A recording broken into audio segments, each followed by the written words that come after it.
it's normal, and that people don't have to fight that battle alone. So definitely appreciate having you with us. Appreciate y'all having me, bro. That's dope. Yeah. But yeah, man, you obviously had the coronavirus. Yesterday I was looking at the tolls, and one day 1,000 people died in a single day. Man, what's your thoughts on that? That's crazy. That's the worst news you could ever hear. 1,000 people, and they're saying 1 million worldwide, and deaths top over 50,000. That's scary. All those numbers is scary. You know what I'm saying? And that's why when I first heard I had it, I was scared. I was like, oh my God, let me get on top of my game and make sure I step my immune system up and, take the medicine or whatever it was available at that time. I wanted to try it. I just wanted to get it out of my system as quick as possible. As important as like the physical aspect of it, how important is like the mental and emotional and even spiritual aspect of it, specifically for you? I was praying everything. I did the whole thing from holistic. I was trying the medicine, everything. I really just and then on the physical side, the doctor told me not to do nothing but let my body rest. I wanted to go run or try to get my wind up like that, but he say really for your lungs to get better, you just need to rest. So I just had to sit still for a minute, and I'm finally now able to get back out and do a little exercise. That's what's up, man. Yeah. Normally how you've been getting your day started? Obviously, everybody is, had to adjust and adapt to what is going on. So like routines or rituals that you go to, like to prepare for a day like this. Man, it's been slow because really you don't have nothing to do. I can't do nothing. I just gotta sit at home. So really, I wake up super early. I always did. I probably wake up at 5 in the morning, and then I just basically just listen to the morning show and try to get updated on what's going on. And now I've just been tuning into the news. I usually never watch the news, but because of what's going on, I've been keeping up with what's going on in the news. And just really trying to come up with some type of routine because it's crazy. Like, I never sit home this much, you know what I'm saying? I'm a very active person. I like to be out working out, going to the gym, running at the park, and that was like my daily routine. So taking that away from me, I've just been kind of, up and down with it, been a little lazy. Might go outside and just sit in the sun because they say the sun, is good for it too.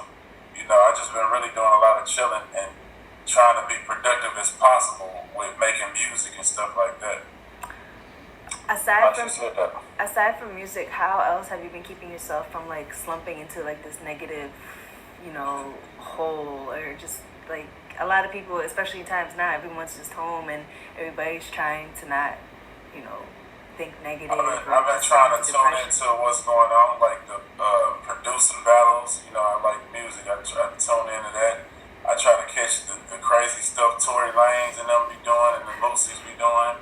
I've been, I've just been really just engaged with that type of stuff, social media, different stuff, the little live DJing. And what I do is I like to listen and make my own playlists, so I always do that for whatever mood I'm looking for, whether it's,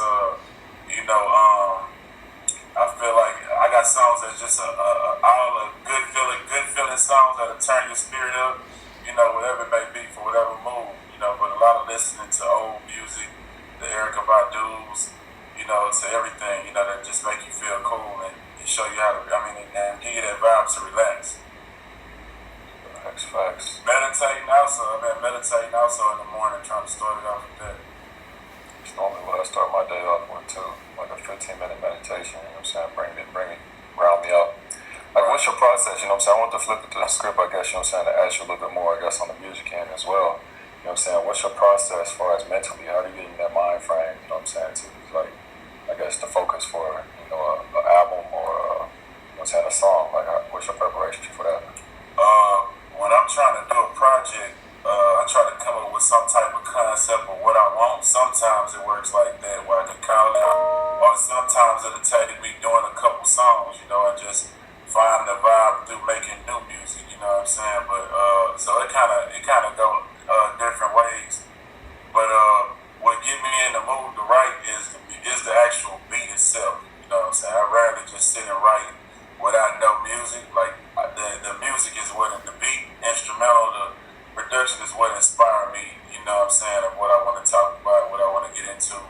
So I definitely need the beat to get my vibe right.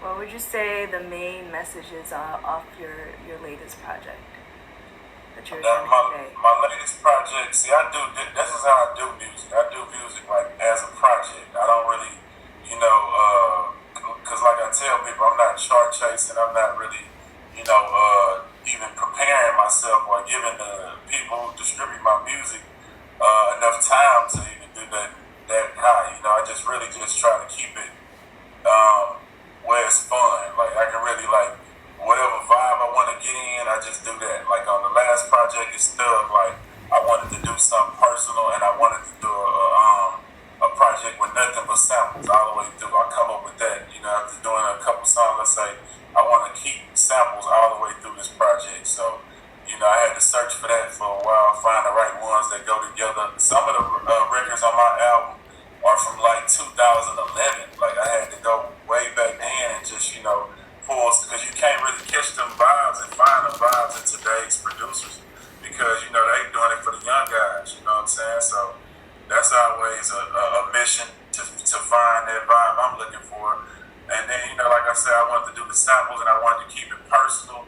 And I decided to name it Thug Life, so I had to do something to honor Pop, and that with the sample, I put a sample of Tupac talking one of his interviews in there. So really, it just all kind of came together and came as one. So I have a question, because there's negative connotation that's attached to that word thug, but a lot of people try to flip it onto a positive side. Like, what's your take on that? Yeah, it definitely is a negative, thing when your name is Thug. I'm sure it costs me a lot of, deals and stuff. You know what I'm saying? But just because it's hard to market, a thug, with thug in it.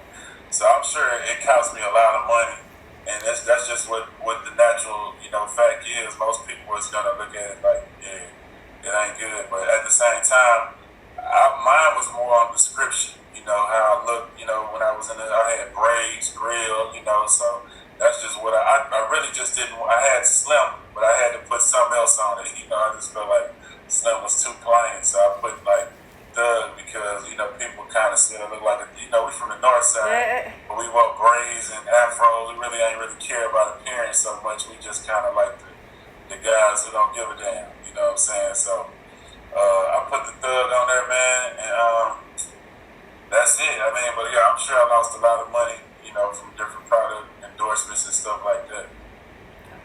Sure. I mean, you've been in the game for a while, man. A lot of people wouldn't even last this long. Like, I know you had some, turbulent times, the highs and the lows. Like, Right. tell me a little bit about those lows, you know what I'm saying, and how did you kind of like find that balance and find that, that motivation to push through that? Because a lot of people, they go through that, you know what I'm saying, and they don't know how to bounce back. So how have you been able to maintain that? I think, man, just being consistent, man. And a lot of the time, I would be lying if I say I knew what was next, you know what I'm saying, or whatever. I just kind of stay working, stay doing what I love doing, and just, and stuff happens for me all the time. My brother was just talking about this today.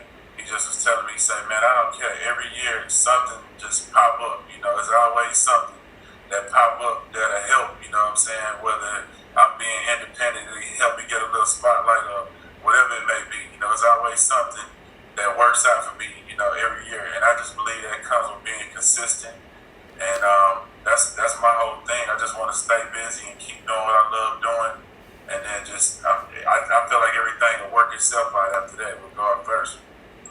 Was it more so like in this, like a small period of time, did you ever lose your passion where you had to kind of like let rap go and you come back? You know what I'm saying? Because I know it came with me in basketball. It was almost like one of those situations where you start feeling it, the weight on pressure on you. Like, let me put this down for a little bit. So pick this back up, man. I'm sure it's been droughts, but it's like I got so many different, like I say, just think about this. I got Thug Life, which is a personal, real album. I got my last project was King of the North, which is more of a freestyle type of album, like some underground chopped and screwed freestyle type of stuff. I got the project before that, Sugar Daddy Slim, where I'm like a Mac, you know what I'm saying? So that's how I keep it interesting, each one of these projects got different themes, you know what I'm saying? So that's what keep me like interested in the music and doing it different ways. It keep me consistent. Like, you know, I don't get tired of it because I'm not doing it the same way. I'm sure I had like a drought a couple months or maybe a year, but I think I worked so much that people wouldn't even be able to tell I stopped because something gonna be out. You know, something new they ain't heard, whether it's on my album or somebody else. You know what I'm saying? I got you. Right. So I know you mentioned God, man. You religious, spiritual? Like, what's your faith, and how has your faith, helped you along this path? I believe in God, man. I believe I got a personal connection. It's not so. I grew up going to Lakewood. Like, you know, I've been going to Lakewood before they even was on the 59. You know, it was on the north side at first in the hood. That's Joel Osteen Church. If y'all don't know, it is like one of the biggest churches. But before Joe was even preaching, I went to Lakewood. Was going to his daddy church.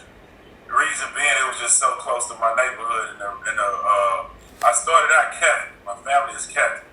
I would go to church. And I felt like I didn't learn nothing because I really couldn't understand what what he was saying. So I kind of ventured out on my own and went to a more black church, Baptist, and I really loved it. I love the music, you know, and I love the message in there, and I could really understand. I feel like I left church with something. But it just so happens that the church that I was going to, they ended up leaving or ended up closing, so I ended up at Lakewood, and I just been there ever since. You know what I'm saying? And I feel like Joe is the pastor who can really give me something I can apply to my life every single day, and that's why I keep going to. What's one like message he shared with you that has really kind of stuck out the most throughout the years? And I don't know, I really can't pick out that one word, but I did whole songs sampling his sermons. His You know what I'm sermons, that's saying? awesome. Like, so it's a daily thing. I post, different prayers every day and different, the word of the day every day probably on my Instagram, you know. So it's just something it's something that naturally changed me. Like, you know, the way I think, you know, staying engaged with what he got, you know, the message he give, it naturally changed me. I seen over time that I became a different person, you know what I'm saying? Less stressed out, you know what I'm saying? Like I said, I was able to apply his message to my everyday life. I'm reading his book actually right now, for God, Joel Osteen, right? Right, yeah. Yep, man, and that's the thing about him. He's like a motivational preacher, you know what I'm saying? Yeah. But at the same time, what he says every day, it's just something I can really connect with. Now, I love going to other churches, especially going to black churches, and the vibe be amazing. Like, I'm gonna tell you this, like, they choir is kind of like, you know what I'm saying? It's cool. It's like, it's different though. It's not like, you know, I love the Baptist choir, you know. So let me tell you, when Kanye came, that was a dream come true because I got my message that I love and I got the type of music, you know, that I love. So when they came together, man, that was an amazing experience to be in the building, man, and witness that. Oh, you was there? Man, I was in the building, man. That choir was the best choir I ever heard in my life. And then, you know, like I said, he's my favorite pastor. He gave a good word. So that was a dream come true for me, man. I felt like God lined it up for me. Absolutely. Man. I didn't want to keep you too long. I guess I wanted to get your spill on, like, our tagline is "Souls Don't Break." I wanted to know what that actually meant to you. Like, when you hear that, how do you tap into that? You know, that I call it that divine being, that Christ-like, you know, energy that's inside of you. It's every day, man. Like I say, really, I read the word every day just to start, you know, my mind and stay on the right track. And lead with a prayer. I believe you got to pray every day. And like I say, I can't count nothing. I don't even count. It just work out for me. Like I was just saying, that's what me and my brother was talking about. And that's how I know I'm lined up right. Because my whole life it just kind of lined up and work out for me. So I think it's just being consistent, you know, just every day trying to get better. I'm still not perfect, you know what I'm saying? I still got a ways to go. But at the same time, I'm still engaged. I'm still trying. I'm still trying to get better every single day. If you got to share some inspiration for the people who's struggling mentally within this quarantine period. Like, what would you tell them right now? Man, it's always good to find the good and the bad. It's always good and bad. In every situation, it's gonna be always good and bad. So, as bad as these times are, it's some good in this. It's some ways that you can step your life up. Whether it's let me map out my year. Let me spend more time with my family. Let me work on this business I've been trying to do, whatever like I always dreamed to do, but I always had to work. So I encourage everybody to just find the good and the bad and try to offset the problem. That's just what I do. That's my way of moving. Whenever it's a situation, I try to find the good in it and I try to do something to offset what's really going on. That's real. That's one thing I've been working on. Well, actually doing. I look at it as a situation. It's time to kind of like grind. When you get out of this situation, you should come out. Your business should be stronger. Exactly. Your family life should be better. Right. All your relationships. Everybody that you, kind of like, in success, you gotta neglect some people at times. To get where you're trying to go. So all your relationships should be stronger. So. Same here, man. Everything should be better when people come out of this quarantine and stop looking at the negative, like you said. Look at the news, see what's going on so you're informed. But don't, drown yourself in it for, hours and hours and hours at a time. Because that's that negative energy that put you under. Just take advantage of the free time. Like a lot of people don't have this much free time. You ain't got to worry about missing nothing. You know what I'm saying? Everybody at home. You know what I'm saying? So you can sit here and focus on what you need to focus on or what you've been needing to focus on. Whatever dream you had that you kick into the side, don't just get engulfed in TV shows and waste time. Do something productive that you can walk away from